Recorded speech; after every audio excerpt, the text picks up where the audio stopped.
It is Monday, June 15th, 2026. Welcome into First Alert Weather Extra. I'm Chief Meteorologist Sam Argier. This is our digital weather show streaming exclusively on fox5vegas.com and on our digital channel Fox 5 Vegas Plus.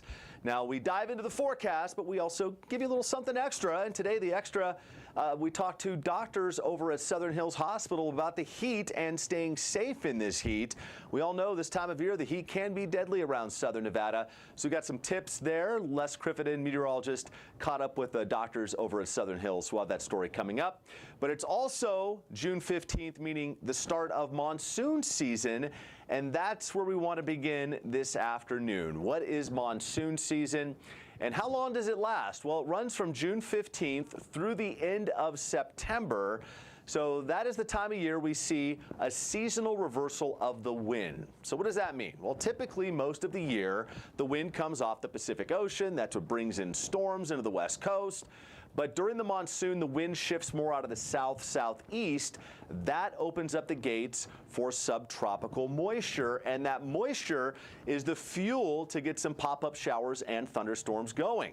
So that wind shift makes a big change in our weather. The first thing you'll feel is usually added humidity out there, and that is, of course, is the fuel to get some pop-up thunderstorms going. Now, for us in southern Nevada, July and August, the two most active months, I always tell people, generally around the 4th of July, we get our kind of first taste of that monsoonal moisture. Many years it can come a little earlier. Some years it comes a little bit later, but around the 4th of July, generally a good guide of when we start to see some activity. And then it kind of winds down generally around Labor Day weekend. So September, we can certainly still see some of that monsoon moisture, but July and August, the two most active months for us typically in southern Nevada. Now we have some very minor moisture in place out there today. Some evidence of that. You can see some of these clouds building on Monday afternoon, mainly off to our east. That's going to be our best chance for a few pop-up showers and storms this afternoon. Arizona has already got in on some of that monsoonal moisture, bringing some thunderstorms over the weekend. We still have a few thunderstorms blossoming over the high country of Arizona, near Flagstaff, north of Phoenix. So if you're making that drive down to Phoenix, over the next couple days, we'll see some pop-up showers and thunderstorms there. In southern Nevada, just dry. But I want to show you what the setup is for the monsoon. Generally, we look for the ridge of high pressure right over the Four Corners region. And what that does is wind around high pressure is clockwise. So that opens up that southerly flow, that wind shift we talked about. That is the monsoon. And that brings in kind of that muggy weather, that humid weather for us. And you know, when it's that air you can wear, that kind of sticky air outside, you know that's when we're starting to get some of that moisture. So right now, the air mass very dry over southern Nevada. Not seeing anything significant coming our way in terms of thunderstorm activity here over the next 10 days. But we'll keep an eye on it. The bigger story will be the temperatures going forward. And this is a map I really don't show you too often on our air just because there's so much going on. But this is looking at temperatures over the past 30 days. The red line you see, that is the average high temperature. The blue line, the average low temperature. And since June 1st, we've really been at or above average in terms of temperatures so far this month. As I mentioned, over the weekend, we hit 108 on Saturday. We hit 105 Sunday. Today, we're going to be right around that 105 to 110 mark again. And then the hotter weather comes in as we head into Tuesday tomorrow. So we'd have a first alert weather day for June 16th. That will be the hottest day this week at 109.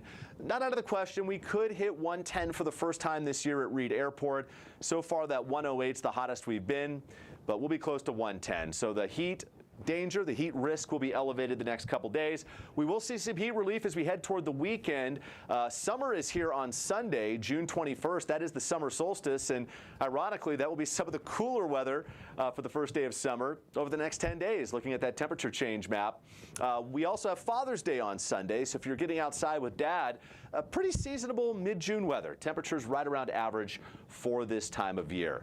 So the heat is the big story going forward. It's on the first alert calendar tomorrow, first alert weather day, the 16th, as we push toward that 110-degree mark. Breezy at times Wednesday, Thursday, Friday, Saturday. Right now, I'm not seeing any wind advisory criteria wind, but that hot breeze, that blow dryer kind of on the medium setting, we'll call it, with gusts up around 20 to 30 miles per hour as we head through Friday and Saturday. I think Friday and Saturday will bring us the strongest wind just because we're going to start to work in a little bit of that cooler air. And then summer is here Sunday. Also, Father's Day is Sunday. And then next week, hinting at some more heat again as we push toward 110. That would be Wednesday, Thursday, Friday next week, June 24th through June 26th. So hot and dry, the story, and that is often the story of June in Las Vegas. We typically see some of our hottest weather in June and driest weather in June. June is the driest month on average for us in Las Vegas. So it's certainly living up to that right now across southern Nevada. Let's dive into tomorrow. It's going to be a warm start out there. We're just not getting much relief overnight, mid-80s, 104 by noon on Tuesday, and then we'll be up pushing that 110 mark on Tuesday afternoon. A few clouds over the mountains, otherwise mostly sunny over the valley. As we go into Wednesday at 108 degrees, and the average high temperature now is 100 degrees. Triple digits, that's normal for this time of year. And looking at the average highs, you can see the heat really peaks for us in late July and early August. That's when the average high is at 105 starting July 15th, and then the average high is 104 August 1st. So we're getting close to the climatologically hottest time of the year over the next couple months. So already feeling like summer heat. And that is going to be the trend, of course, going forward here the next couple days. Now, let's talk heat relief. Not in the 90s, but lower 100 Saturday and Sunday. And then we'll be back up to 104 on Monday. So if you're looking for maybe not quite as hot of a weekend as what we saw this past weekend, Saturday and Sunday at 101 and 102 degrees. Now, meteorologist Les Criffenden caught up with the doctor over at Southern Hills Hospital. Of course, this heat can be dangerous. It can be deadly if you're not taking the proper precautions. So Les has more from Southern Hills Hospital. Dr. Cole Sondrup works at the ER at Southern Hills Hospital. He's seen his share of heat-related illnesses over the years. Sondrup says the key to prevent getting sick from the heat is being prepared. In May, most of us don't think about extreme heat. Most of us still consider it springtime weather. And then we get stuck outdoors at the lake or up in the mountains without adequate water, adequate shade. That always becomes a bit of a problem. Staying hydrated is a key component to handling the heat. Water is essential, but what about electrolytes? A sports drink works great, and it's a lot cheaper than some of the electrolyte-containing drinks that they sell at the store. However, if you are somebody that's got food readily available, you can drink water. Drinking too much water can also make you sick because it depletes the salt your body needs to function. And that can definitely cause dizziness, weakness, a whole bunch of other problems. There are signs to look for when it comes to feeling ill in the heat. So lightheadedness is something to always be aware of. Lightheaded or dizzy, dry mouth. If it gets advanced, it could be things like confusion. If it gets really advanced, you'll stop urinating. Overall, Dr. Sondrup says we here in Las Vegas handle the heat quite well. Where we fall short is playing in the water while under the influence. Anytime you mix alcohol and the lake, you're asking for problems with drownings. Every year, multiple people drown at the lake, and it's almost always related to alcohol, heat, and wind. Another step you can take to avoid getting sick: watch your food. Anytime we've got food that's sitting around on tables outdoors, we're at very high risk for GI-related illnesses from food poisoning. Triple-digit heat is obviously very tough on a lot of people, but especially the very young and seniors. So it's a good idea to check up on those people regularly. Les Criffenden, Fox 5 News, local Las Vegas.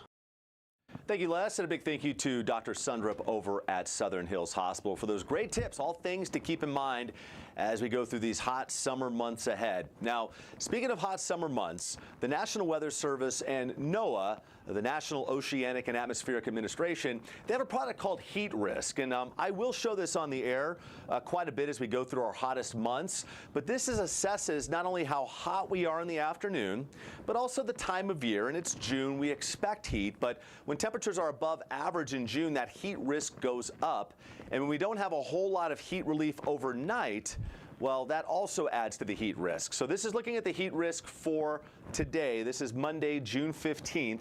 The colors of orange and yellow, that's a moderate to major heat risk around the valley.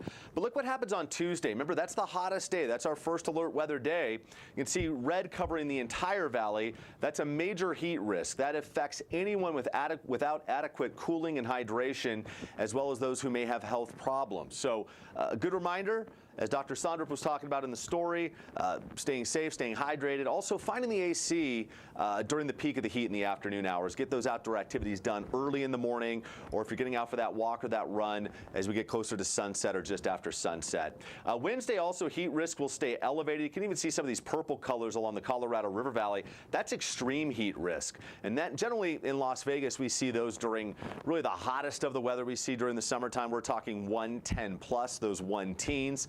And when we can stack several days like that, one after the other, that's when we really start to see extreme heat risk. We're not quite to that with the heat event here the next couple days, but still major heat risk on the way. And then as we head into Thursday, Friday, look at that. We start to turn more orange and yellow. That is a much lower heat risk. Saturday and Sunday, it's a minor heat risk. So we always like to see that, especially with the weekend, not quite as high with the heat risk around our area. So heat, the big story going forward, not seeing much in the way of monsoonal moisture, but where we are seeing some monsoon moisture, or just I should say plain old tropical moisture, is along the Gulf Coast in Texas. They're already seeing some flooding out there. I want to take it to satellite and radar, just a huge swath of precipitation stretching around South Texas, through the Houston area, into areas of Louisiana and the Gulf Coast. Some very heavy rain there. Here's some video. I'm not going to be able to talk over this, and there's no audio on the video, but it just gives you an idea of some of the flooding that's already happening, and we're expecting this to get even worse here the next couple days. So this is just outside the San Antonio, Texas area, where we are seeing some flooding.